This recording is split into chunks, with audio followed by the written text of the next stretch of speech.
Hi, this is a tutorial to demonstrate how to use the body encoder plugin on the Light Gateway instance. One of our clients, they have a legacy application, which is a SOAP-based application. All the response coming from this API, SOAP API, is encoded with ISO 8859-1. However, like majority of the consumer application, especially the external consumer applications like Salesforce, they are only accepting the response encoding with UTF-8, and UTF-8 today is almost identical standard on the internet. So what we need to do is we need to set up a server proxy for this application only, and the incoming response we need to convert in from ISO 8859-1 to UTF-8. In order to test this plugin, I actually created a simple sample application. This simple application is called ISO XML. This is the specification on this screen I created based on the pet store. So you only have one endpoint /paths. You also have a base URL /v1. If for this one, the response, I didn't define the exactly detail for the response. It's just an array of the paths in XML, so that I can return XML with ISO 8859-1 encoding. This is the generated application based on the specification I just showed you. Also, within this folder, you can see we have a README to show you how to generate the application using this command line. And also, this is the configuration for the code gen. After the code generated, you can see this is the project we generated. I only made some update into the handler itself so that I can return something which is in ISO encoding. So I returned this XML. First thing first, the encoding in the XML is ISO 8859-1. Also, I have a data element here in the XML. It contains some French character, basically the special character with accent. For undertow server, in order to respond the body in ISO encoding, you need to specify using the send response body, which is a string. This is a string. This we also using the standard character sets .iso 8859-1. So this will ensure the response is ISO encoding instead UTF-8. I got the server started already here. So this is the server started. And if I send the requests from Postman directly to this service, you can see this is the direct send. If I send the request, I got the response like this. So you can see, because Postman is expecting the response actually is in UTF-8 format, it's try to decode using UTF-8. However, the incoming stream actually is encoded with ISO for encoding. That's why you see those question marks. So this is the request you send directly. The server is listening to 9443. With a gateway instance put into place, and also we have a plugin installed on the gateway, you can see the result coming back. You have a proper encoding in UTF-8. At the same time, this string is the same like the one we output from the sample application. So this proves this plugin works. It basically converts the encoding from ISO to UTF. Now let me show you how the gateway configuration is and how that plugin is utilized.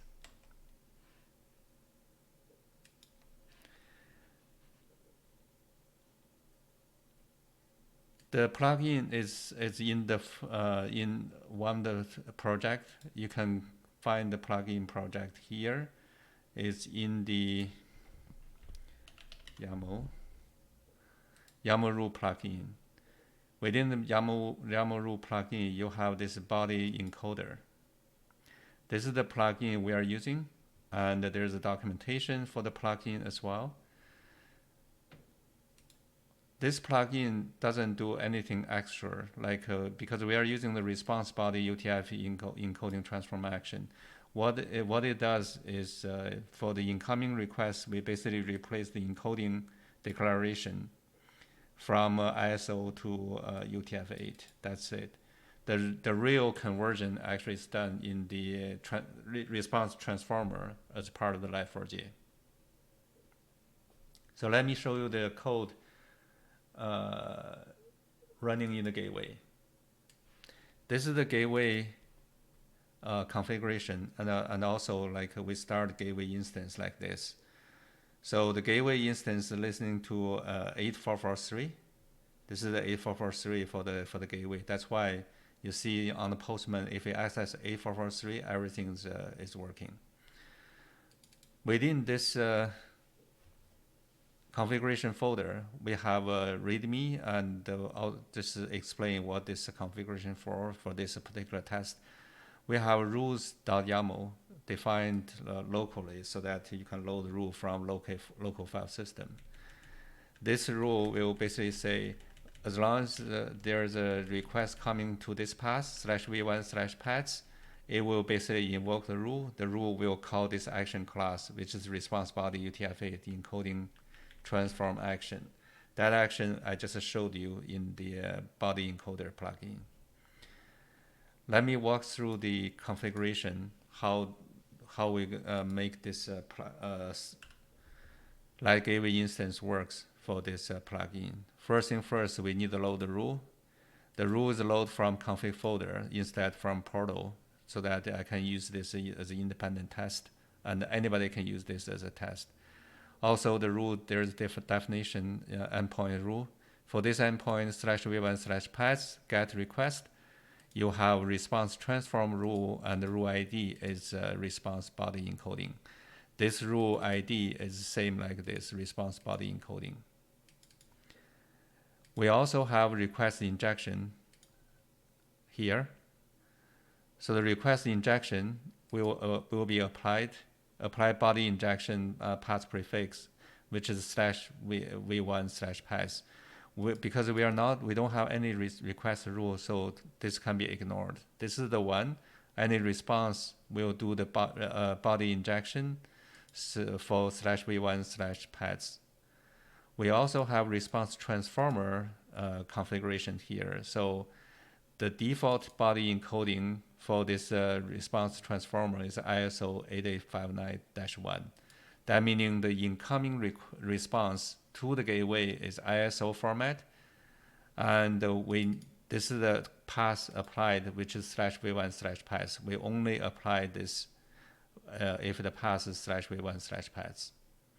Because this default body encoding is shared on the same instance, so we cannot use a shared gateway. This has to be designed for a particular instance for this application only.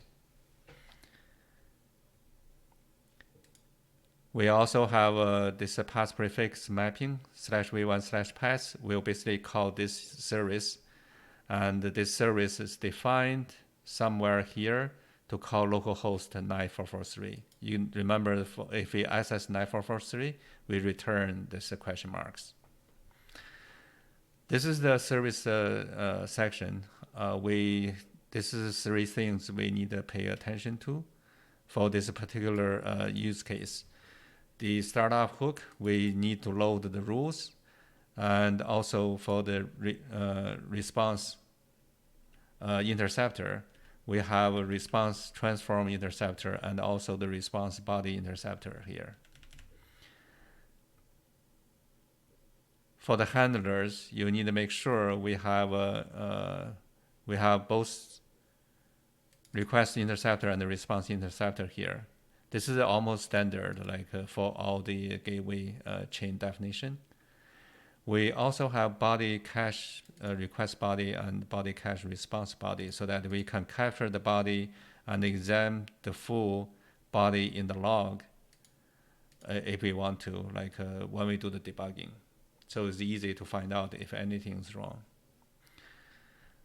Yeah, that's the configuration, how we make the rule works.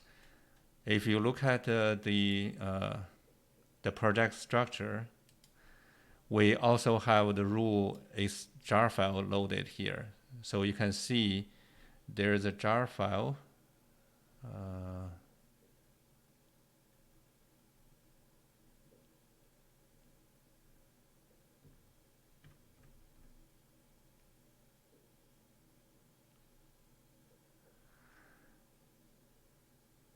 It's the body encoder jar I loaded here.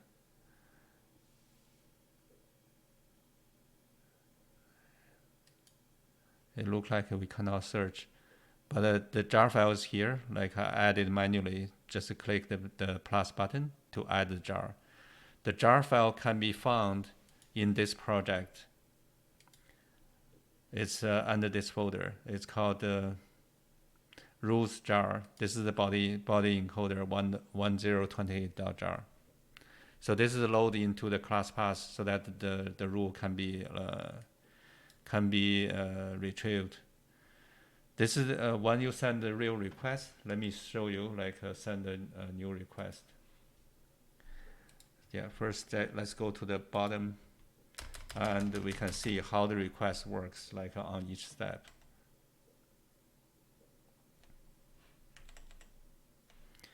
Send the request. This is the 8443. That's the gateway URL. Request sent, and you can see how the gateway works. This is starting from the request. Let's continue. This is a validation, things like that, auditing, and security. Security right now is disabled, so it's a bypass security.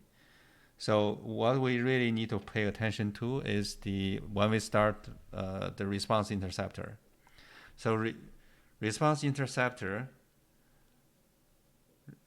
you create a modifiable conduit, and also you can see we have original response body coming from the server. This is the original one. Encoding is ISO 8859-1. And this is within the response transformer interceptor. This is the request path, and this is a rule. We have one endpoint rule, and the rule is loaded. This goes to the rule action, response body UTF-8 encoding transform action. In the rule, we have this original response body. This is same as ISO 8859. And we basically convert this to update it. We change the encoding to UTF-8. When the response comes back to the response transformer interceptor, this is this is already changed to UTF-8, and also this is still keeps as proper, like accent is now question mark. And then we go to the body interceptor. The body interceptor intercepts the body and put the body into memory so that we can output that body if we want to. We can also see this is a log file, like we can examine the body. And this body will be basically returned to the consumer application.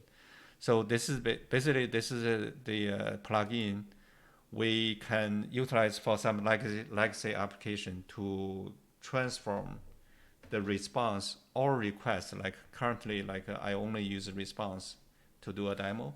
However, you can do the request as well. For example, if the consumer application send UTF ISO request, like a post request, for example, and the body is encoded in the ISO, your server expecting the encoding is UTF-8, you can use this gateway instance to convert the request body into UTF-8. Similar configuration, and they work the similar way for on the request chain. That's it. This is how you can utilize this plugin to transform the body. There are a lot of transformation we can do. Like this is a new use case. We basically transform the encoding. Instead, we update the headers, update the body, things like that. Those use cases are much simpler than this one. This one is complicated, and also we cannot do this in the shared gateway because in the configuration, we have this default body encoding. We have to specify this ISO 8859 because we need to make sure the response transformer knows, okay, the incoming response is in this encoding. So we need to read this into a string, then we can convert into UTF-8, which is a default. That's all for this demo. Thank you.